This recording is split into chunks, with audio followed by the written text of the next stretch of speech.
super lame.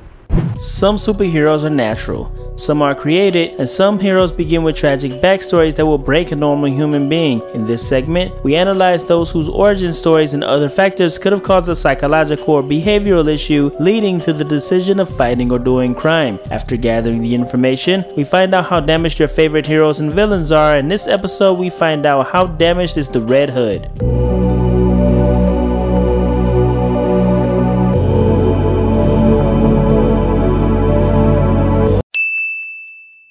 Before I get started with the explanations, here's a quick disclaimer.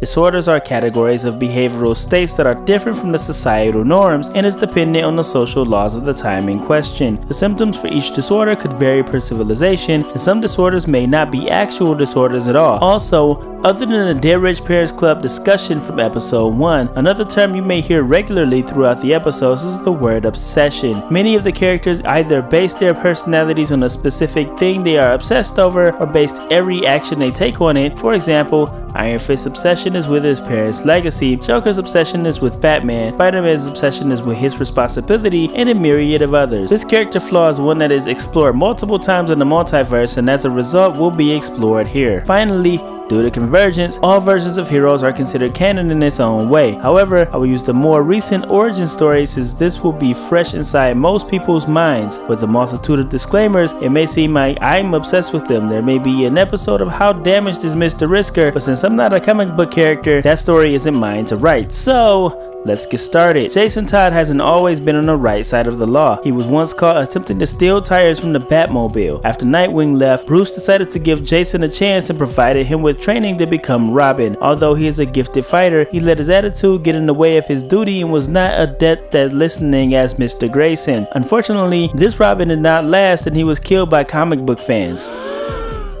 Yes, I said the comic book fans. Joker had a hand in his death, however Jason's Todd's fate was decided by fan vote and Jason's life did not win the election. Maybe this video should be called How Damaged is DC Fans? Because of this, DC sent this most diabolical villain to put him to sleep permanently, and Joker did by giving him a crowbar lullaby. Hurts more, A or B?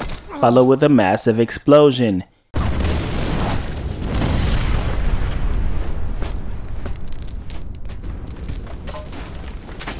He was out of commission for years until Superboy Prime's reality-breaking punch, causing him to rise from his grave. Rise from your grave.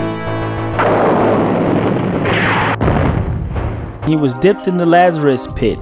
There are versions of the Lazarus Pit that can cause someone to go insane. Although there is a possibility that he did not have permanent damage, it is clear that something was wrong. He became obsessed with vengeance aimed at two characters, the Joker and Batman. He wanted to kill Joker as revenge for the brutal beating he was given, and he wanted to kill Batman for not killing the Joker. He believes Batman's oath of not intentionally killing others was completely wrong. He believes that the beating he endured could have been prevented and that certain individuals no longer deserve to live. This was the moment that he finally abandons Bruce Wayne's beliefs and stole the Joker's former moniker of the Red Hood, or in the Arkham universe, the Arkham Knight. He took two things that Batman hated at the time, Joker and guns, and ran with it. He mastered what many would call gun fu and began his crusade of mentally breaking the Bat. His second beginning is also where he was the most damaged. He began to chase Batman down, not knowing that his entire story was carefully orchestrated by the Joker all along, from his drug-addicted mother to the entire idea that Batman was wrong. He eventually began to redeem himself, becoming a part of Batman Inc., as well as forming his own team, Red Hood and the Outlaws, but this doesn't mean that he's okay with Batman's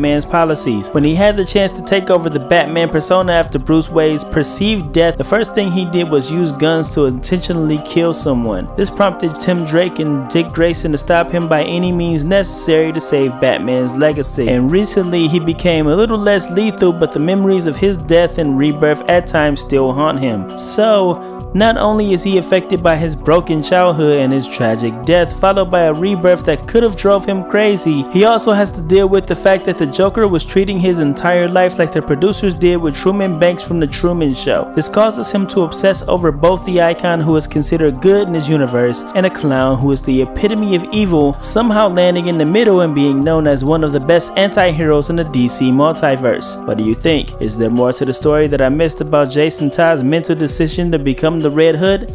Leave it in the comments. Interaction is key. Until next time, this is Mr. Riska reminding you to stay super lame. Hey guys, remember to check out our last videos. To the left, you have the last video that we upload in this playlist, and to the right, we have the video before that. And remember, if you like this content, always feel free to give us a like, thumbs up, and subscribe by clicking on the little icon on this channel. Just consider it. And remember to stay lame.